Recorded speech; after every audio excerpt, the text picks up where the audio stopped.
Hi, my name's Morgan Carr, and I'm going to be talking a little bit about engineering in children's literature.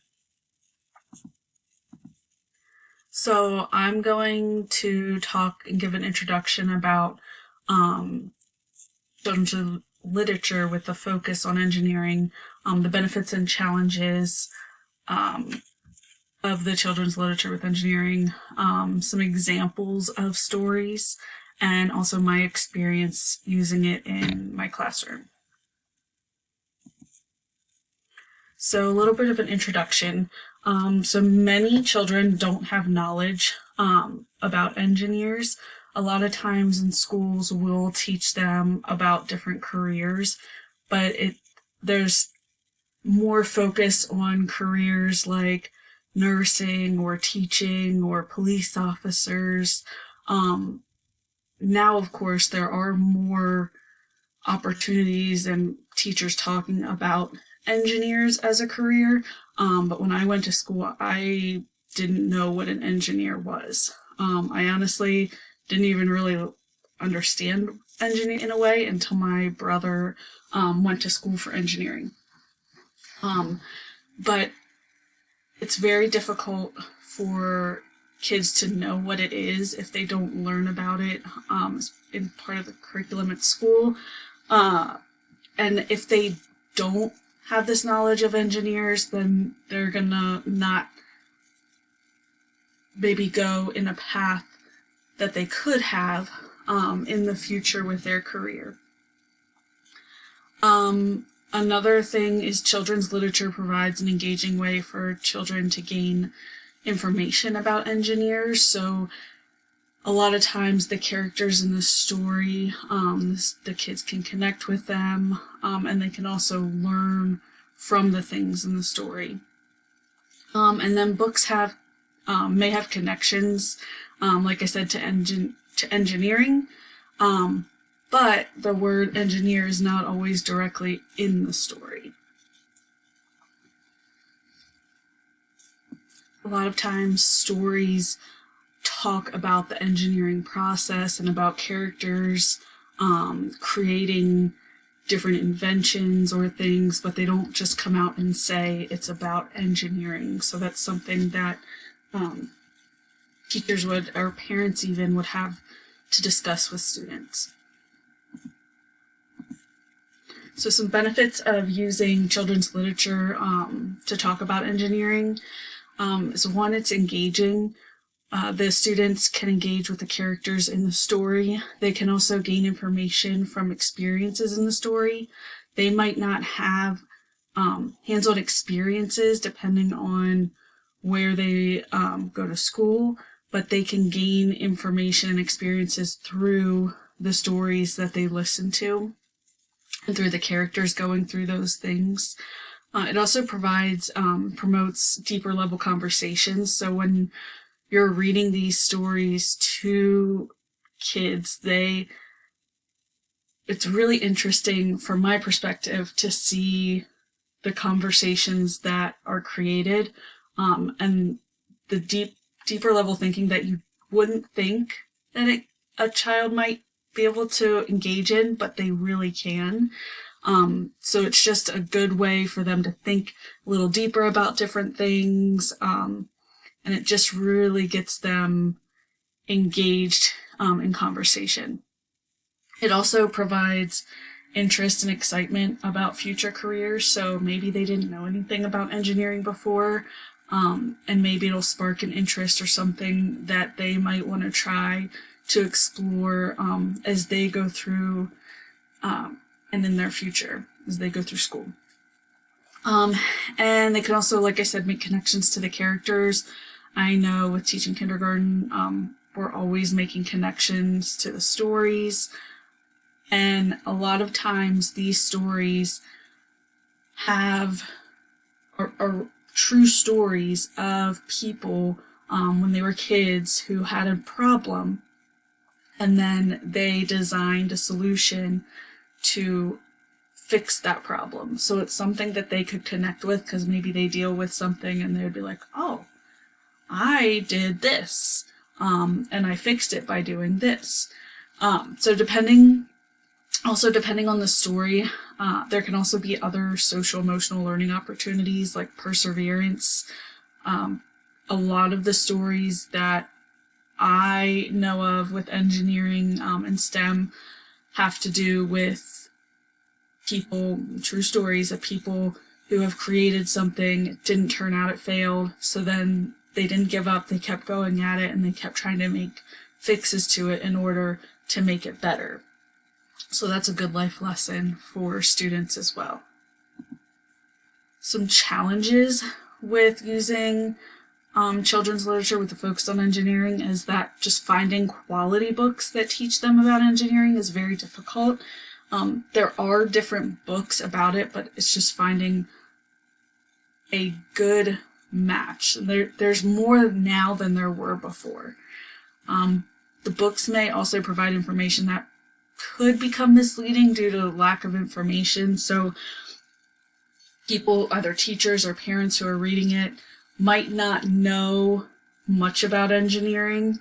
So it would be good for them even to kind of like have a background as they're reading these stories so they can explain to students or their child about what an engineer is. A lot of these books condense it because they can't explain all that's involved.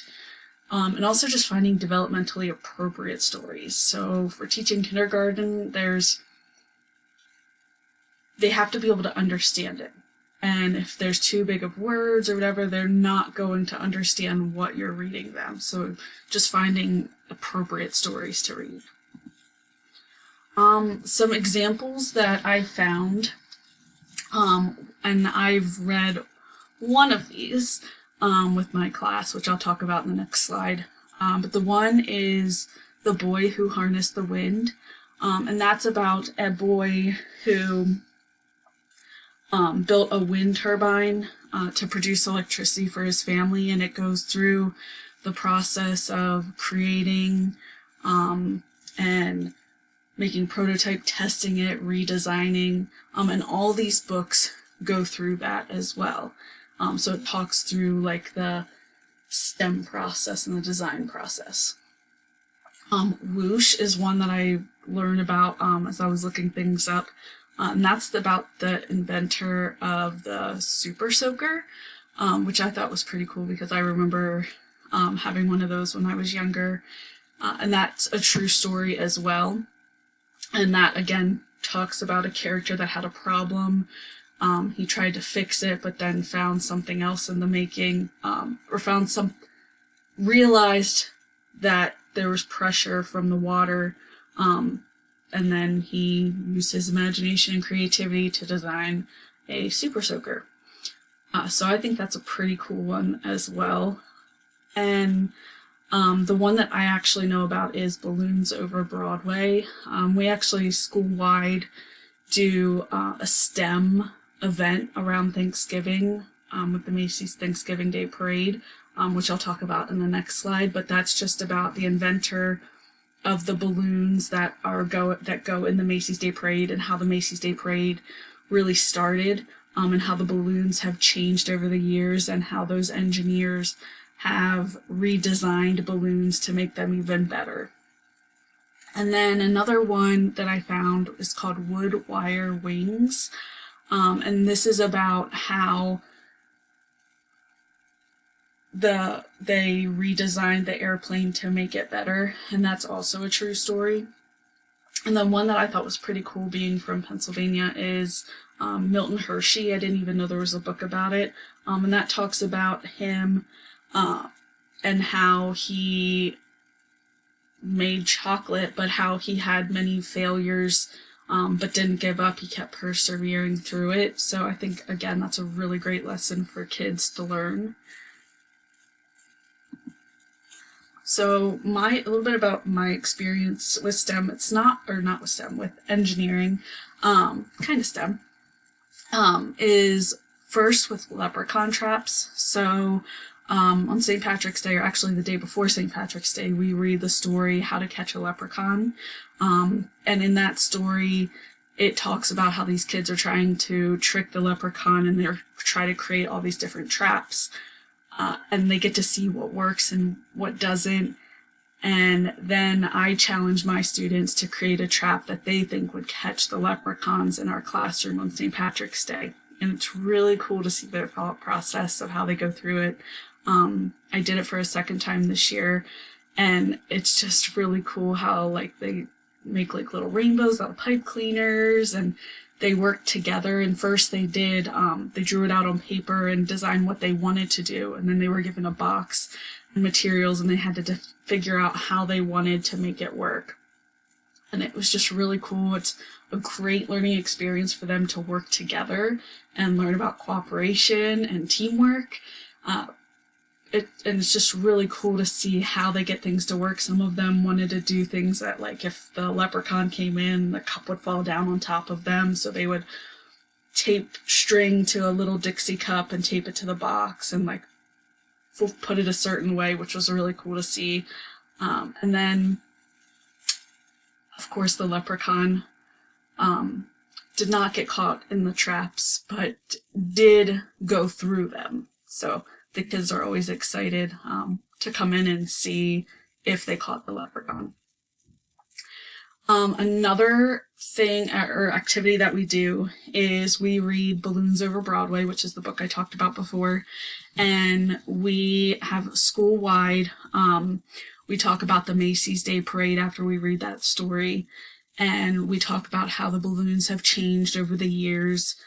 And we show them different pictures of the different balloons. We talk about how they create them. And then the students are given a balloon that they decorate on their own. We realized after doing this the first year that the balloons did not stay up with all this, even just the slightest bit of stuff weighing them down. So the first year, as you see in the picture, we ended up taping like yardsticks to it for them to hold it up because we later had a parade. This year they actually changed it and got the little sticks that attach to the balloons to make it a little easier. And the students did the same thing with that. We kind of talked about the different balloons, we looked some up, and then they worked with a team and drew their design on paper first, decided what materials they would want, and then they worked together to make their creation come to life. What's really cool about this, and I wasn't able to be there this year for my students doing it, they still did it. But last year, I remember it was so cool that we got to go out in the hallway and we had a parade through the school, and each class would go through with their balloons, and we'd go by all the different classes and they would cheer for us, and it was just cool to see all the creations that the kids came up with. We also had parent volunteers come in, so some of the balloons were looking pretty good compared to others. But it's just a fun time. It was fun to see them work together and just have fun and make a connection to the story, because they were able to make a balloon that they could take through a parade. And this is my Works Cited. And thank you for listening.